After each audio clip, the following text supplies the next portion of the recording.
Jai Shri Ram. This is sentence equivalence. Sentence equivalence. Valence అన్నది కెమిస్ట్రీలో combining capacity. ఇంగ్లీష్లో violence అంటే value. Equivalent అంటే equal in value, equal in meaning or whatever. So equivalent. Sentence equivalence is the name given to this activity in the GRE test, in which you have a single sentence followed by 6 options, and your task is to identify 2 words that fit into the blank and give the sentence the same meaning.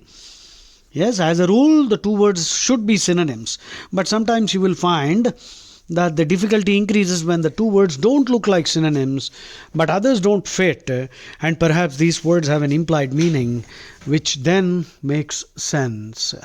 Now let's look at this one. Let's look at the words below. Confound ante confuse. Unnerve. Unnerve means to cause tension. Feel terrified, feel scared. You're unnerved by something. Okay. You have lost confidence in all that. Transmute is to change. Transmogrify also means to change into something, but change into something horrible, worse, or something bad. So broadly they are synonyms. Distribute. Malign, peru paadu cheyadam. Malign, G is silent. Malign, slander, libel, libel, vilify. To damage somebody's reputation. Even the most accomplished performers, accomplished means highly successful, capable, at times have difficulty with some of Rachmaninoff's more perilous passages. Perilous means risky. Now Rachmaninoff must be a composer, so he must be composing stuff which is pretty difficult. That's why in that sense it is risky. Perilous ante risky. Parlous ante kuda risky. R is silent. PARLOUS. Peril ante risk. Imperil ante put to risk. Daniki synonym jeopardize, endanger. Jeopardize, JEOPARDIZE. Jeopardize. Bad attitudes can jeopardize your career. Poor communication skills will jeopardize your career.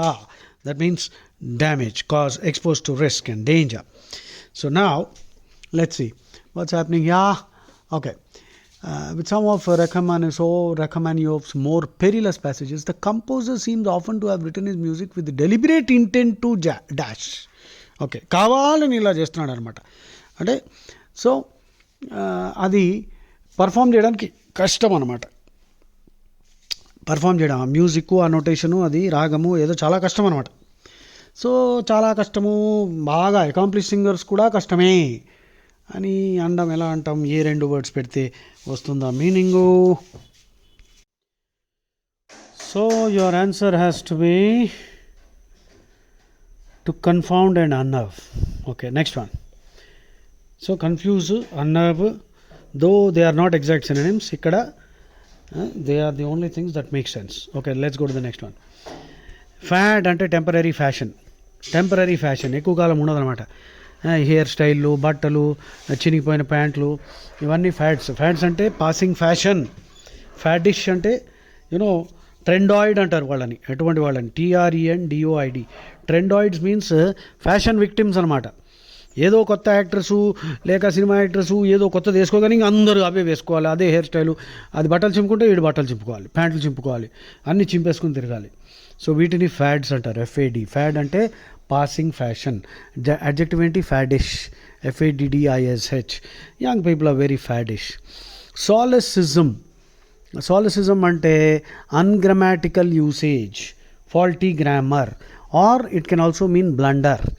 బ్లండర్కి synonyms ఏంటి? పెద్ద blunder అయితే the word is howler. HOWLER. Howler. Gaffe. GAFFE. Bloomer, blooper, BLOOMER, and blooper, BLOOPER. Blooper అంటే slip of the tongue, నోరు జారి ఏదో చెప్పేశారు. Blunder అనమాట. సాలిసిజం అంటే బ్లండర్ కూడా. ఫోపా, ఫాల్స్ స్టెప్. ఇది రాసుకో, చాలా important word. FAUXPAS. X silent. FAUX, PAS, పాస్ కాదు, పా. ఫోపా is Latin phrase which means false step, తప్పుడు అడుగు. సో ఇవన్నీ సాలిసిజంకి సినోనిమ్స్ చెప్పాను. ఇడియం అంటే ఏమిటి? The meaning of the sentence will be different from the meaning of the words. For example, that will be the day. అంటే మనకి ఎలా అనిపిస్తుంది, అదేదో గొప్ప రోజు కాదు. That will be the day అని టోఫల్ ఐఎల్ టెస్ట్లో వచ్చిందంటే అలాంటిది జరగదు. That will never happen. So idiomatic Telugu, idiomatic English అంటే ఏమిటి? The meaning of the words is different from the meaning of the whole sentence. దాన్ని ఇడియోమాటిక్ ఇంగ్లీష్ అంటాం. డయలెక్ట్ అంటే యాస, రీజనల్ ప్రొనౌన్సియేషన్. తెలుగు తెలంగాణలో ఒకలాగా, ఆంధ్రాలో ఇంకోలాగా, రాయలసీమలో ఇంకోలాగా పలకబడుతుంది. Regional pronunciation. పిడ్జిన్ అంటే హైబ్రిడ్ లాంగ్వేజ్. ఇప్పుడు హైదరాబాద్లో మాట్లాడే హిందీ, అది అందులో తెలుగు, హిందీ, ఉర్దూ, పార్సీ, ఇంగ్లీష్ అన్నీ కలిసి ఉంటాయి. పిడ్జిన్ అంటే లింగువా ఫ్రాంకా, LINGUAFRANCA అంటే హైబ్రిడ్ లాంగ్వేజ్. ల్యాప్స్ అంటే స్లిప్. సో సాలిసిజంకి ల్యాప్స్ సినోనిమ్ అవ్వచ్చు. So Americans can scarcely suppose, that means they cannot suppose that all, ఎంత ఇది, hundreds, thousands, 10 crore speakers of Indian English are united in error. It is past time. అలా అనుకోవడం తప్పు. 10 కోట్ల మంది తప్పులు మాట్లాడుతున్నారు. ఆన్సర్ వచ్చేసింది already. It is past time that we recognise that distinctively Indian constructions are not dash. For example, anyway ఇప్పుడు answer pause చేయండి. పాజ్ చేసి ఆన్సర్ చెప్పు. Yes, the answer is solecism and lapse. అదే. సో ఫర్ ఎగ్జాంపుల్ మనకి ఇంగ్లీష్లో post phone అని ఉంది. Post పోన్కి మనం ఏమంటాం? ఆపోజిట్ ఏమిటి? ప్రీపోన్ అంటాం. కానీ ఇంగ్లీష్ డిక్షనరీ ఒప్పుకోదు. ప్రీపోన్ అన్న వర్డ్ అమెరికన్కి అర్థం కాదు, ఎందుకంటే వాళ్ళ భాషలో లేదు, డిక్షనరీలో లేదు. సో ప్రీపోన్ పోస్ట్కి ఆపోజిట్ ప్రియగా, మన తప్పేం లేదు, ఇంగ్లీష్లోనే ఉంది పోస్ట్కి ఆపోజిట్ ప్రీ అని. కానీ ఈ సన్నాసులకి ఏదో అర్థం కాదు, ఎందుకంటే వాళ్ళ దృష్టిలో పోస్ట్ పోన్కి ఆపోజిట్ ఈజ్ అడ్వాన్స్. అడ్వాన్స్ అంటే ప్రీపోన్. నువ్వు ఇండియాలో అడ్వాన్స్ అన్నావు అనుకో, ఇంకొంచెం పోస్ట్పోన్ చేస్తున్నారు అని అనుకుంటారు. అందుకని ఇండియాలో ప్రీపోన్ అను, అమెరికాలో అడ్వాన్స్ అను. ఇండియాలో అడ్వాన్స్ అన్నావా, ప్రాబ్లమ్ స్టార్ట్ అవుతాయి. అందుకని ఈ మంచి సెంటెన్స్ చెప్పాడు ఇది. మన కన్స్ట్రక్షన్ తప్పని కాదు, మన కన్స్ట్రక్షన్ నీ సాలిసిజం అని వాళ్ళు అనొచ్చు. కానీ అప్పుడు మనం చెప్పాలి, ఒరే పోస్ట్కి ప్రియ కదరా మరి ఆపోజిట్, ఎందుకురా మీరు ఇట్లా తయారయ్యారు. నెక్స్ట్, హ్యాప్లెస్ అంటే అన్ఫార్చునేట్. హ్యాప్లెస్ అంటే miserable, unfortunate, unlucky. Self styled, that means వాడంతటి వాడే. If somebody is appointing himself self styled defender of faith. Unlucky, hapless synonyms వచ్చింది. So called. ఇంట్రెపిడ్ అంటే డేరింగ్, బోల్డ్. ఓకే, చూద్దాం. So, the dash adventurer James Bronson spends the majority of his autobiography trying to make his life sound like something out of an Indiana Jones movie. But in the end, according to some reviewers, it all comes off rather forced and unconvincing. So వాడు Indiana జోన్స్లా చూపించుకుందామని try చేస్తున్నాడు, కానీ అదంతా చాలా ఫోర్స్డ్గా ఉంది. So answer ఏమవ్వచ్చు? So yes, the best pair is వాడిని వాడు అలా అనుకుంటున్నాడు, కానీ అలాగ అనిపించలేదు.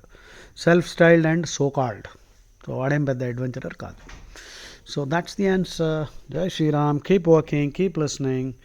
You have to climb a mountain in order to master the GRE. జై శ్రీరామ్.